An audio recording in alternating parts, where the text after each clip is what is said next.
আপনাদের স্বপ্নের মানুষ, আইকন, হ্যাঁ, ওই যে সব থেকে ভালো ক্রিকেট খেলায়, কি নাম তার, বিরাট কোহলি, দেখেছেন? আর তার সহধর্মিনী কি নাম, অনুষ্কা শর্মা, তাই না? দেখুন, যেই মানুষগুলোর গলায় থাকার কথা বড় বড় দামি হার, রত্ন, মণিমুক্তা শোভা পাওয়ার কথা, সদ্গুরুর চরণে আশ্রয় করে তারা কণ্ঠে ধারণ করলেন তুলসীর মালা। যাদের বড় বড় 5 স্টার হোটেলে কত ওই কুখাদ্য খাওয়ার কথা, শ্রী গুরু চরণে আত্মসমর্পণ হয়ে গুরু চরণে বললেন, আর কোনোদিন কুখাদ্য খাবো না, আজ থেকে নিত্য গোবিন্দের প্রসাদ পাব।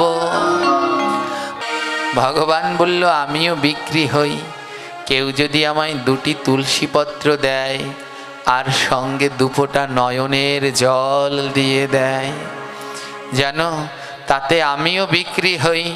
বিক্রে নিতে সমাত্মা নেবা, আমিও বিক্রি হয়ে যাই। কেউ যদি প্রত্যহ আমার চরণে 2টি তুলসী আর 2 ফোঁটা নয়নের জল দেয়, গোবিন্দ বললেন, আমিও বিক্রি হয়ে যাই।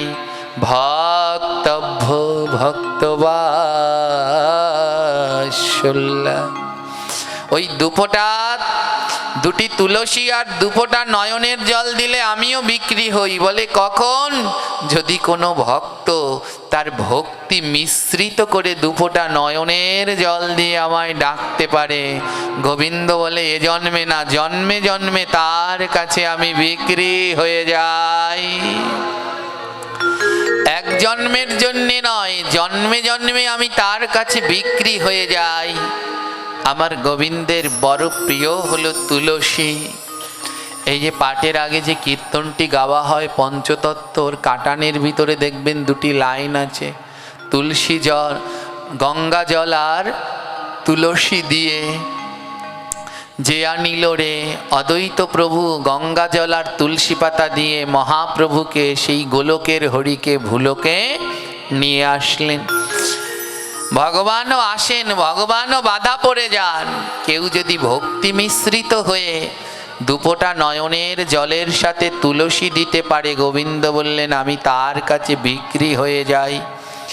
গোবিন্দের বড় প্রিয় পরম হলো তুলসী। গোবিন্দ তুলসী যেখানে নাই সেখানে ভগবানও নেই, যেখানে তুলসী নাই সেখানে ভগবানও নেই। দেখুন, আজ সেই বিভিন্ন জন বুঝতে পারলেন, কিন্তু এই বাঙালি চৈতন্য মহাপ্রভু নিজে গলায় তুলসীর মালা ধারণ করে জগজ্জীবকে শিক্ষা দিলেন, আমিও মালা ধারণ করেছি, তোমরাও মালা ধারণ করো। এমন দুর্লভ জন্ম পেয়ে এখনো আমরা তুলসীর মালা পরছি না। এবারও অত্যন্ত কষ্টের। আজ দিক দিক পরিবর্তন হলো। যেই বাংলায় মহাপ্রভু আসলো সেই বাংলাকে আমরা পারলাম না, সেখানটায় এখনো লাগলো না ছোঁয়া। যারা আমার যুবক ভাইয়েরা রয়েছেন এখানে, বোনেরা রয়েছেন, সকলের কাছে প্রসাদ পাব। আজ কত শিক্ষা আমাদের। তাদের মতো অমন মহান ব্যক্তিত্বগণ তারা বুঝে নিলেন ওই তুলসীর মালার কি মাহাত্ম্য, আমরা বুঝতে পারলাম না। তারা বুঝে নিলেন প্রসাদের কি মাহাত্ম্য, কিন্তু আমরা বুঝতে পারলাম না। আমার কাছে একটা লোক, মানে যতবার যেখানে পাঠ হবে উনি আসবেই আসবে, এবং সন্ধ্যার পরে 1 ঘন্টা আমাকে জ্বালাতন করবেই করবে। ওটা ওনার একেবারে দিব্যি করা, মানে ওয়াদা। উনি আসলে পরে আধা ঘন্টা 1 ঘন্টা আমার পিছনে লেগে থাকবে, এটা বলুন, ওটা করুন, সেটা করুন। বড় দুঃখের কি জানেন, যদি আমি নিজেই পরিবর্তন না হতে পারলাম, তাহলে অন্যকে কি করে পরিবর্তন করব? ধ্যান দিন, যাকে বলছি সে খুব ভালো করেই বুঝতে পারছেন। হ্যাঁ, প্রসাদী হওয়ার চেষ্টা করুন, এই যন্ত্রণা আর থাকবে না। অমন মহাত্মাগণ, অমন উঁচু স্তরের, তারা প্রসাদ পেল, প্রসাদ বুঝি হয়ে গেল। আর আমরা কর্মের ছুতো দিয়ে এটা করি, ওটা করি, এইটা বলে ভগবানের প্রসাদ পেতে চাই না। এ বড় অপরাধ, গোবিন্দের প্রসাদ যত তাড়াতাড়ি সম্ভব শুরু করে দিন। এই সুযোগ, এই রেলগাড়ি একবার ছেড়ে দিলে আর ধরা বড় কষ্টের। এ গাড়িতে উঠে পড়ুন, এ আমার মহাপ্রভুর গাড়ি। আজ কতজনকে তুলসীর মালা পড়তে বলে পড়ে না, প্রসাদ পেতে বললে পায় না। এ ভাগবত পাঠ দিয়ে লাভ কি যদি তুলসীর মালাই গলায় না ধারণ করা হলো, যদি তিলক ধারণ না করা হলো, প্রসাদ পাওয়া না পাওয়া হলো, এত ভাগবত পাঠ দিয়ে তাহলে আর কোনো লাভ নেই। বলুন, এ বৃথা আস্ফলন শুধু। তাই সময় থাকতে কণ্ঠে তুলসীর মালা পড়ুন, এ জীবন ধন্য করুন, পূর্ণ করুন। আজ তাদের কাছ থেকে শিক্ষা নিন। এর জন্যে সদ্গুরুর কৃপা দরকার। সদ্গুরুর কৃপা না হলে সম্ভব নয়। সদ্গুরুর কৃপা হলে জীবন পরিবর্তন হবেই হবে। আজ চিন্তা করি, যখন ওই মোবাইল খুললে পরে এই ভিডিওগুলো চলে আসে, তো ভাবছি যে একজন সৎ মহৎ গুরুর কত কৃপা।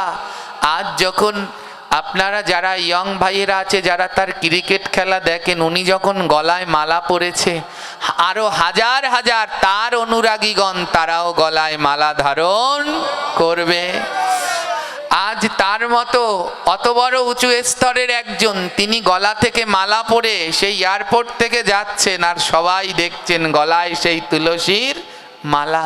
তাই লজ্জা নয়, এটা আমার ধর্মের চিহ্ন, এটা আমার ধর্মের চিহ্ন। কেউ যদি তুলসী মালা পড়তে লজ্জা করে, সনাতন ধর্মে জন্মগ্রহণ করে কেউ যদি তুলসী মালা পড়তে লজ্জা করে, তাহলে তার সে জন্মকে আমি ধিক, তার সে জন্মকে আমি ধিক বলি। কেন? কারণ এ আমার চিহ্ন, এ আমার গৌরব, এ আমার অহংকার। আমি সনাতনী, তার চিহ্ন আমার গলায় মালা, ললাটে তিলক, মাথায় চৈতন্য, মুখে নাম। সদা সর্বদা এই নামের গুণে প্রেমে যেন অনন্তকাল ধরে নিতাই গৌর হরি বলে ভেসে যেতে পারি। যখনই এটা সম্ভব, তখনই এই ভাগবত সার্থক। মা, যতদিন পর্যন্ত এটা হবে না, ততদিনে হরিকথায় কোনো কাজ হবে না। ওই যে একজনার বললাম, উনি এসে প্রতিদিন আমায় কিছু সাজেশন দিয়ে যায়, আজ এটা বলবেন, কাল ওটা বলবেন, কাল ওটা বলবেন। বিরক্ত হয়ে যাই আমি। আমার যথেষ্ট রূপ ধারণা রয়েছে কোন জায়গায় আমাকে কি বলতে হবে। ধ্যান দিন, আপনার চরণে নিবেদন রইল। আপনার বাড়িতে এতদিন ভাগবত হচ্ছে, মাসের ভিতরে 30 দিনে নাকি 15 দিন ভাগবত পাঠ শুনতে যান, তাই এখনো তো প্যান্ট ছেড়ে ধুতি পরে ভাগবতে আসতে পারলেন না। এটা বড় দুঃখ রয়ে গেল। একটু আগে বলল আমি মাসের মধ্যে 30 দিনে 15 দিনে যাই, কিন্তু এখনো সেই প্যান্টুল পরেই ভাগবতে আসছে। কি লাভ আছে বলুন? হ্যাঁ, যখন নিজে পরিবর্তন হতে পারবেন, তখন আপনাকে দেখে অন্যরা পরিবর্তন হবে। তাই নিজেকে আগে পরিবর্তন করুন। আমি ভালো তো জগৎ ভালো। নিজে আচারিয়া প্রভু অন্যরে শেখায়, নিজে না আচারিলে কভু অন্যরে শেখানো না যায়। যদি আমি নিজে না আচরণ করি, অন্যকে শেখাতে পারবো না। আমি যদি নিজে আচরণ করি, তাহলে অন্যকে শেখাতে পারবো। মা, তাই নিজে আচরণ করুন, নিজে আচরণ করে অন্যকেও শেখান। না হলে যে আমার কথা কেউ শুনবে না। আমি যদি নিজেই সেটা পালন না করি, সেটা শুনবে না। আসুন আমরা এই ঘটনা থেকে শিক্ষা নেই। এখনো যাদের গলায় তুলসীর মালা নেই, সবার চরণ ধরে অনুরোধ রইল, আর দেরি করবেন না, কণ্ঠে তুলসীর মালা ধারণ করুন, মালা ধারণ করুন। যারা এখনো মালা জপ করেন না, সবার চরণে অনুরোধ রইল, আপনারা আর দেরি করবেন না, আজ থেকেই নাম জপ শুরু করে দিন, শুরু করে দিন। যদি আর সময় না পান, এ জীবন বড় দুর্লভ, কার কোন দিন ডেট চলে আসবে আমরা কেউ জানি না। আগের বারও যে অটোটায় করে আমি এখান থেকে গিয়েছিলাম, মাদারীপুরে দিয়ে এসেছিল, যেই অটো দাদা সব জায়গায় পাট হলে আপনাদের নিয়ে যেত, আর এবার এসে শুনলাম হ্যাঁ সেই মন্টু দাদা, এবার হ্যাঁ মনতোষ, হ্যাঁ আর এবার এসে শুনলাম তিনি আর আমাদের মাঝে নেই। তো দেখুন আজ এইখানে হরিকথায় তারও উপস্থিত থাকার কথা ছিল, কিন্তু আজ আর তিনি থাকতে পারলেন না। এমনিভাবে আপনাকে আমাকে কোন দিন চলে যেতে হবে আমরা জানি না, তাই এ জীবন ধন্য করুন, পূর্ণ করুন, নিজেরা নিজের জায়গায় শক্ত হন, নিজেরা নিজের জায়গায় শক্ত হন। আজ আমার একজনার উপরে নয় অনেক জনার উপরে বড় দুঃখ। এরা সব জায়গায় ভাগবত পাঠে যায়, এদের মুখগুলো ইউটিউব খুললে পরে প্রথম সারিতে এদের মুখগুলো দেখা যায়, কিন্তু এরা নিজেদের জায়গায় পরিবর্তন করতে পারল না। আমরা বারবার বলি বিবাহে, শ্রাদ্ধে, অন্নপ্রাশনে, আশীর্বাদে এখানে জীব হত্যাগুলো বন্ধ করো। আর যাদের মুখ খুললে দেখা যায় তাদের অনুষ্ঠানগুলোতেই জীব হত্যা দেদারছে হচ্ছে। বড় আমার জন্য দুঃখের, অভিশাপের, যন্ত্রণার। যখন বলে আপনার খুব ভক্ত, আবার যখন বলে আপনার এই ভক্ত এই কর্ম করেছে, তখন আমার গলায় দড়ি দেয়া ছাড়া আর কোনো উপায়ই থাকে না। তাই এগুলো থেকে কঠোর হন, নিজের জায়গায় কঠিন হন, না হলে সম্ভব নয়। নিজে আচরণ না করলে অন্যকে শেখানো যাবে না। এই বড় বড় বক্তৃতায় কথায় কোনোদিন পরিবর্তন হবে না যদি মানব জীবনে আমরা পালন করতে না পারি। বড় দুঃখের। আজ মায়েদেরকে শেখানো হচ্ছে এই আসনটা কোনো সাধারণ জায়গা নয়, এই আসনটার নাম ব্যাস আসন। আজ শিখিয়ে শিখিয়ে মায়েদের শিখাচ্ছি, মায়েরা উত্তরী পরুন, মাথায় কাপড় দিন। আজ মায়েরা মাথায় কাপড় দিচ্ছে, উত্তরী পড়ছে। উত্তরীটা মাথায় দিয়ে, উত্তরীটা গলায় এমন করে মায়েদের ঝুলিয়ে রাখার বস্তু, জোরে বলবেন গলায় রাখার বস্তু। ওটা কেমন ভাবে মাথায় জড়িয়ে বসতে হয়। দুঃখ কি জানেন, ওখানে যারা বসেছে, ভক্ত সারিতে যারা বসেছে তারা মাথায় জড়িয়ে বসেছে, কিন্তু এই ব্যাসাসনে কিছু জন বসে তাদের মাথায় উত্তরী নেই, কাদের উপরে রয়েছে। এরা কি শিক্ষা দেবে? এরা কি শিক্ষা দেবে? সনাতন ধর্মে সমস্ত কার্য চুল বেঁধে, মায়েদেরকে চুল বেঁধে করতে বলা হয়েছে। চুল খুলে রেখে সমস্ত কার্য করা নিষেধ, সঠিক কি না জোরে বলবেন? আমাদের সনাতন ধর্মে গোবিন্দ সেবা আদি, এমনকি মায়েদের ঘুমানোর সময়েও চুল বেঁধে ঘুমাতে বলেছে। চুল খুলে ঘুমিয়েছিলেন এক সতী নারী, নাম জানেন? জোরে বলবেন। রেহাই পেলেন বেহুলা। ভাগবত আসরে বসুন, কোনো অসুবিধা নেই, কিন্তু এখানটায় যিনি বসেন তিনিও যদি চুল খুলে বসেন তাহলে ইনি আমাদের কি শিক্ষা দেবেন? তিনি যদি উত্তরীটা এমন কাঁধে দিয়ে বসেন, মাথায় না জড়িয়ে, তাহলে আমরা কি শিক্ষা পাবো? আজ আমাদের এর জন্যেই অধোগতি। তাই সবার চরণে অনুরোধ রইল, আসুন আমরা পরিবর্তন হই। কবে পরিবর্তন হব? আমি মাঝে মাঝে একটা কথা বলি, আমি অনেকগুলো লেখালেখি আমার বাণীর ভিতরে আমি এক জায়গায় লিখেছি, এ জগতে কৃষ্ণ ভজন করে তারা ধারায় উল্টাতে পারে যারা। এ জগতে কৃষ্ণ ভজন করে তারা ধারা উল্টাতে পারে যারা। হ্যাঁ, এই দিয়ে কোনো কাজ হবে না মা। যদি ধারাকে না উল্টাতে পারি তাহলে কাজ হবে না। আপনার বিবাহ, আপনার আশীর্বাদ, আপনার বাড়ির ছেলের অন্নপ্রাশন, ধারা কি আমাদের পূর্বপুরুষগণ করে এসেছে, এতে মাছ মাংস খাওয়াতে হবেই হবে। যদি এই ধারা, এটা পূর্বপুরুষগণ করেছে, এটা ধারা, এ ধারাকে যদি উল্টে ওখানে প্রসাদের ব্যবস্থা করতে পারেন তাহলে সেটা হলো ভজন। ওই ধারাকে উল্টে যদি ওখানে প্রসাদের ব্যবস্থা করা যায় তাহলে সেটা হলো ভজন। এ জগতে কৃষ্ণ ভজন করে তারা ধারা উল্টাতে পারে। ধায়াকারে ধা, রয়াকারে রা। ধারাকে উল্টে দিলে কি হয়ে যায়? জোরে বলবেন। রয়াকারে রা, ধয়াকারে ধা। শুধু দেখা হলেই মুখে রাধা রাধা বলবেন, ও রাধায় কাজ হবে না যদি রাধা তৈরি করতে না পারেন। এ সমাজকে, গ্রামকে রাধাময় করে দিন, ওই ধারাকে উল্টে রাধা বানিয়ে দিন। ওই যেটাকে ভেবেছেন ওই ধারা, কুসংস্কারের ধারা, ওটাকে উল্টাতে হবে, উল্টালে হয়ে যাবে রাধা। আর যেদিন এ সমাজ রাধাময় হবে সেদিনই এ ভাগবত নামে কাজ হবে মা। নইলে এমন এক জায়গায় পড়ে থাকবো, আর আমাদের কোনো গতি নাই। এখনো যদি এই সনাতনীদের শিক্ষা না হয়, আর কোনো দিন হবে না, আর কোনো দিন টনক লড়বে না। এবার চোখ খুলুন, আর কতকাল ঘুমিয়ে রইবেন? এবার চোখ খুলে দেখুন কত দুর্লভ এই সনাতন ধর্মে আমরা জন্মগ্রহণ করলাম, কিন্তু এই দুর্লভ ধর্মে জন্মগ্রহণ করেও আমরা কিছু করতে পারলাম না। আজ এই ধারাকে উল্টান। আমাদের সমস্ত শুভ কার্যে প্রসাদের আয়োজন করুন। আজ আমাদের সমাজে যে বিবাহগুলো হচ্ছে, বিবাহ এক জন্মের বন্ধন নয়, 7 জন্মের বন্ধন। কয় জন্মের? জোরে বলবেন। এর জন্য ওই কয় পাক ঘোরা হয়?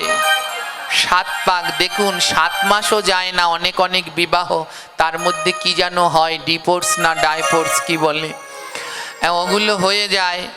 হ্যাঁ, তো ওগুলো হয়ে যায়, ছাড়াছাড়ি হয়ে যায়। 7 জন্মের বাঁধন, কিন্তু 7 মাসও অনেকের কাটে না। কেন কাটে না বলুন তো?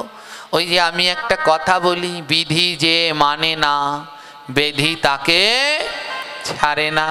আমরা বিধি মানতে পারছি না, তাই বেধি আমাদের ছাড়ছে না। কারণ আমাদের বিবাহগুলো তো সঠিকভাবে হচ্ছে না।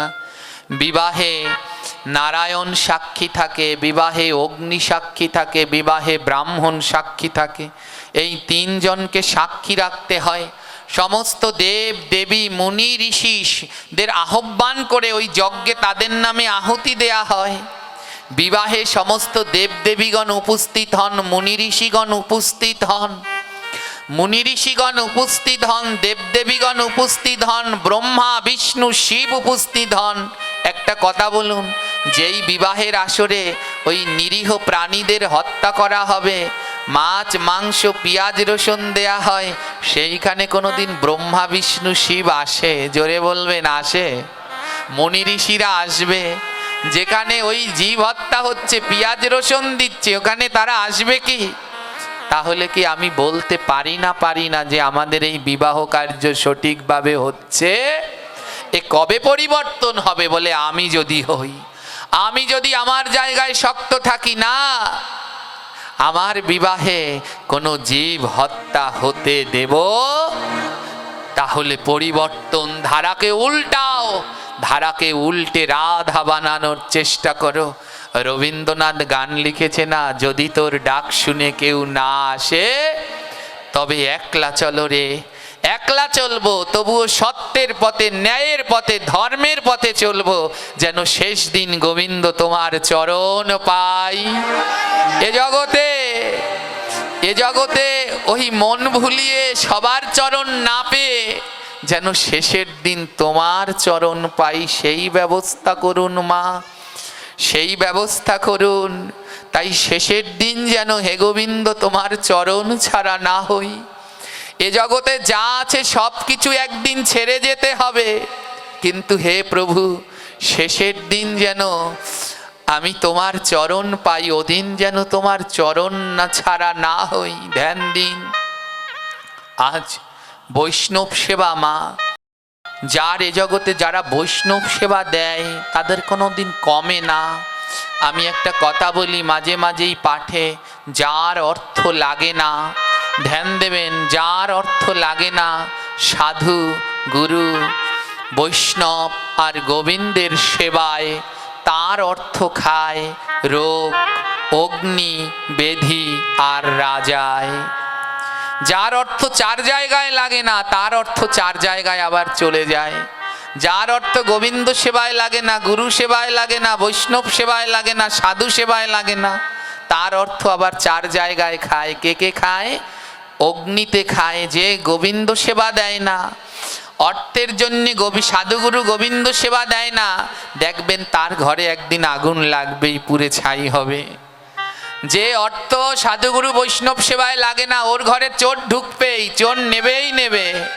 যার অর্থ সাধুগুরু গোবিন্দ সেবায় লাগে না, ওর অসুখ ব্যাধি হবে, ওর অর্থ ডাক্তার খাবে, আর শেষে খাবে রাজায়, ওর নামে কেস মামলা হবে, আর সেই টাকা রাজায় খাবে। গোবিন্দ সেবায়, গুরু সেবায়, বৈষ্ণব সেবায় লাগলো না, কিন্তু ওই 4 জায়গায় চলে গেল। এই 4 জায়গায় লাগলো না, ওই 4 জায়গায় আবার চলে যাবে। আজ ধ্যান দিন। এই অঙ্গনে আমি বেশ কিছু বছর ধরে হরিকথায় যুক্ত রয়েছি। আজ যতটুকু সম্ভব আমাদের এই দাদা দিদি, প্রহ্লাদ দাদা, এই যে তার সহধর্মিনী, তারা প্রসাদী হয়েছেন। এই বাবা, এনার নাম আমি জানি না, কি বাবা, এনিও এখানে আসার পরে এনার পরিবার শুদ্ধ এরাও প্রসাদী হয়েছেন। হ্যাঁ, এরাও এখন প্রসাদ পাচ্ছে। তো হয়তো এরা এই জগতের সুখগুলো পাবে না, এই আত্মীয় স্বজনের ভালোবাসা, বিয়ে চুরো অনুষ্ঠানে যাওয়া, এই সুখগুলো হয়তো এরা পাবে না, কিন্তু এরা আমার গোবিন্দের সেই পারমার্থিক, সেই গোবিন্দের অপার করুণা কৃপা সুখ থেকে কোনোদিন বঞ্চিত হবে না, কোনোদিন বঞ্চিত হবে না। কালকে রাত্র সারাটাক্ষণ ভাবলাম যে এই মানুষগুলো আমার কথা শুনে সর্বস্ব ত্যাগ করে দিল। ঘুম আসেনি অনেকগুলো কারণে, তার মধ্যে এই একটি কারণ, কোনো অনুষ্ঠানে যেতে পারছে না, নিজেদের কত কষ্ট করে রান্না করে খেতে হচ্ছে। আমার কথা শুনে এরা এসব ত্যাগ করে আজ ভগবানের প্রসাদ ধরেছে।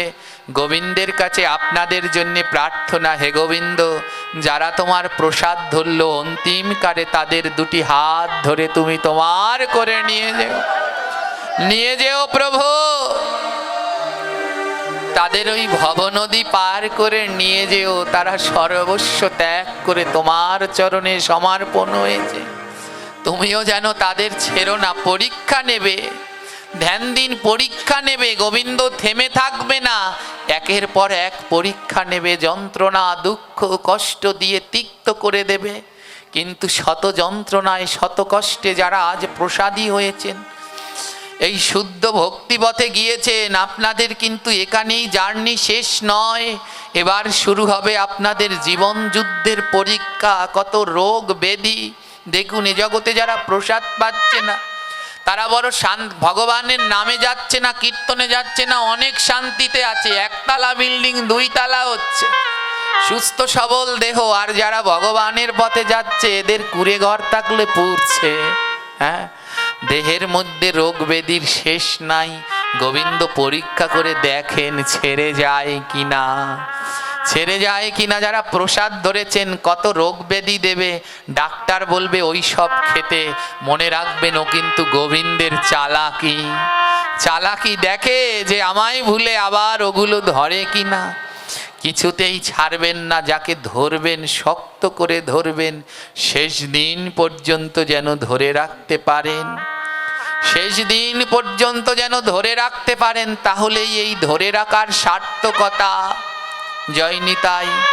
তাই এ জগতে যে গোবিন্দের কথা, বৈষ্ণবের কথা, সাধুগুরুর কথা ভাবেন, সাধুগুরুর কথা ভাবেন, তার কথাও ভগবান ভাববে। জানি না মাধব কতদিন রাখবে, কিন্তু প্রার্থনা রইল এই হরিকথা যেন বন্ধ না হয়। এই গ্রামে যারা আছেন, যারা এই এলাকায় আছেন, সবার কাছে অনুরোধ রইল, আপনারা এই ভাগবত পাঠে সবাই অংশগ্রহণ করুন, এই হরিকথাকে আরও বাড়িয়ে নিন। এর দ্বারা পরিবর্তন সম্ভব, নচেত আমাদের পরিবর্তন সম্ভব নয়, নচেত আমাদের পরিবর্তন নয়। শুদ্ধ মহাত্মাগণের পদধূলিতে আপনাদের এলাকা মুখরিত হোক। আপনারা সবাই কৃষ্ণ ভক্তিপথে আগিয়ে যান। এ স্থান কোনো সাধারণ জায়গা নয়, এ মহামানবের স্থান। আপনাদের এই এলাকায় জন্মগ্রহণ করেছেন ভারত বরেণ্য আচার্য, ওই ৭৬ জন সাধকের একজন সাধক। হ্যাঁ, সেই পুণ্যভূমির স্বামী প্রণবানন্দজি বাবা মহারাজ এই পুণ্য সেই জায়গা, ধন্য পুণ্য আপনাদের এই স্থান। হ্যাঁ, সমস্ত তীর্থ স্থানে যেখানে ভারত সেবাশ্রম প্রতিষ্ঠা করেছেন সেই পুণ্য ধাম লগ্নে আপনারা বাস করছেন। তাই এ জীবন পূর্ণ করুন, পবিত্র করুন। এবছর 4 দিন এখানে ভাগবত। প্রভুর কাছে প্রার্থনা রইল সামনের বছর যেন 5 দিন হয়, তার পরের বছর যেন 6 দিন, এমনি করে এখানে যেন 7 দিনের এক সময় ভাগবত সপ্তাহ হয়ে যায়। আপনারা আগান, যারা যারা অংশগ্রহণ করছেন আরো এগিয়ে আসুন, গোবিন্দের কাছে প্রার্থনা করুন, এ ভাগবত আপনার ইচ্ছা পূর্ণ করবেই। বললাম না, ওই 4 জায়গায় নিজের অর্থটাকে লাগান, ধ্যান দিন। এক ভক্ত চরিত্র, এক পরম শুদ্ধ কৃষ্ণ ভক্ত। এই পরম শুদ্ধ কৃষ্ণ ভক্ত মহারাষ্ট্রে বাস করতেন। এক দরিদ্র ব্রাহ্মণ পরিবারের, এক দরিদ্র ব্রাহ্মণ পরিবার মহারাষ্ট্রে বাস করতেন। এই কৃষ্ণ ভক্তের নাম বিনায়ক পট্টরাজ। পরম কৃষ্ণ ভক্ত, গোবিন্দ বই কিছু বোঝে না, ব্রাহ্মণ কিন্তু তিনি আগে ভক্ত ছিলেন না, আগে ভক্ত ছিলেন না। একদিন এই বিনায়ক পট্টরাজ এক জায়গায় ভাগবত হচ্ছে, হরিকথা হচ্ছে। আমি বারবার একটি কথা বলি, এই হরিকথায় ভাগবত পাঠে জীবনের পরিবর্তন সম্ভব, অনেক পরিবর্তন সম্ভব। আজ দিক দিক পরিবর্তন হয়েছে, এই হরিকথা ভাগবতের মধ্যে দিয়ে আরও হবে। যদি এমন কোনো শুদ্ধ মা আমার মতো এই রকম অধমকে দিয়ে, এরকম পাপীকে দিয়ে পরিবর্তন সম্ভব নয়, শুদ্ধ মহাত্মাদেরকে দিয়ে, ভক্তদেরকে দিয়ে এই হরিকথায়, এই এই জীবের পরিবর্তন সম্ভব। আমাদের প্রণম্য আচার্য শ্রী অষ্টোত্তর শত গোপীনাথ ব্রহ্মচারী, আমাদের যুবকদের পথপ্রদর্শক রাহুল কৃষ্ণ দাস, সাম্য চক্রবর্তী, আমাদের সবার শ্রদ্ধেয় বরেণ্য পরম পূজ্য বিল্লমঙ্গল বাবা, এমন বাংলাদেশে এখন আমাদের জ্যেষ্ঠ গুরুভ্রাতারা পদচারণা দিয়ে মুখরিত করছে। শ্যামসুন্দর দাস বাবাজি মহারাজ, বৈষ্ণব চরণ দাস বাবা, বৈষ্ণব পদদাস বাবা, আজ তাদের পদচারণায় আজ এই বাংলা মুখরিত হচ্ছে, উদ্ধারের জন্য সবাই এগিয়ে আসছেন। হ্যাঁ, আমাদের এর আগে এই ব্যাসাসনে আমাদের যে মা পাঠ করে গেলেন, আমি তার কথাগুলো খুব মন দিয়ে শুনি। সূক্ষ্ম, এত নিখুঁত কারুকার্য, তার কাছ থেকে শেখা উচিত। হ্যাঁ, আমাদের তাপসী মা, তিনি যখন হরিকথা বলে দেখবেন তো খেয়াল করে মাথা থেকে একটু কাপড় পরে কিনা, একটু কাপড় পরে কিনা। দুঃখ কি জানেন, আমি এখানে অনেকজনকে বড় প্রাণপণে ভালোবাসি, যখন দেখি আপনারা সেই তাদের সাথে নৃত্য করছেন তখন আমার বড় কষ্ট হয়। কি শিখালাম এতদিন ধরে, কি শিখলেন এতদিন ধরে? এমন মহাত্মাদের দেখে কিছু শিখুন, তাদের দেখে শিখুন। হ্যাঁ, আজ এই বিনায়ক পট্টরাজ তার পরিবর্তন হয়ে গেলেন, একটা ভাগবতে গেলেন, একটা ভাগবতে গেলেন। জানেন তো, ভাগবতে গিয়ে ভাগবত পাঠক বলছেন, বৈষ্ণব সেবা বিনা নিস্তার পাইছে কে বা, যদি নিস্তার পেতে চাও তবে বৈষ্ণব সেবা দেও। বলে জগতে বৈষ্ণব সেবা বিনা নিস্তার পাইছে কেবা, যদি নিস্তার পেতে চাও তবে বৈষ্ণব সেবা দাও। এমনটা যদি সব জায়গায় হতো, বিবাহেও ওই বৈষ্ণবরা সাধুগুরু সবাই অংশগ্রহণ করতে পারছে, ওখানেও ভগবানের প্রসাদ বৈষ্ণব সেবা হচ্ছে, জন্মদিনে প্রসাদ হচ্ছে, অন্নপ্রাশনে প্রসাদ হচ্ছে, কত আনন্দের না, কত আনন্দের। আজ সবার আশীর্বাদে আমরা মুখরিত হতে পারতাম, জানি না এটা কবে, এটা তো দেখে যেতে পারবো না, কিন্তু বলে যাই। আর আপনাদের কাছে অনুরোধ রইল, এই প্রচার চালিয়ে যান। আমার একার পক্ষে, আমরা যে কয়জন ভাগবত বক্তা আছি আমাদের পক্ষে সম্ভব নয়। আপনারা যারা নিয়মিত শ্রোতা তাদের ক্ষেত্রেও যদি এই একই আচরণ দর্শন করি তাহলে আমাদের আর দুঃখের অন্ত নাই, দুঃখের অন্ত নাই। আজ সমস্ত জায়গায় পবিত্র শুভ কাজগুলোতে আজ গোবিন্দর সেবার মধ্যে দিয়ে সেখানে সাধুগুরু বৈষ্ণবের আগমন হোক, সবাই সেখানে গোবিন্দের প্রসাদ পাক, আনন্দে মুখরিত হয়ে যাক, মুখরিত হয়ে যাক প্রসাদ। এই যে কিছুদিন আগে আমাদের সবার খুব প্রিয় পাঠক দাদা, কি জানো দাদার নাম ভুলে গেলাম, বিবাহ গেল দুইজন, হ্যাঁ, দিগ্বিজয় আর প্রদীপ, কত সুন্দর প্রসাদের আয়োজন, সবাই অংশগ্রহণ করছে। এমন হোক, এমন সব জায়গায় দিকে দিকে এই প্রসাদের ছোঁয়া লাগুক, প্রসাদ হোক মা, তাহলে এ জীবন পূর্ণ ধন্য হবে, এই হরিকথা সার্থক হবে, নচেত নয়, নচেত নয়। আজ যেটা মুখে বলবো সেটা করেও দেখাতে হবে। মুখে আর কার্যে যদি কথায় আর কার্যে মিল না থাকে তাহলে সে কথা বলে কোনো লাভ নেই।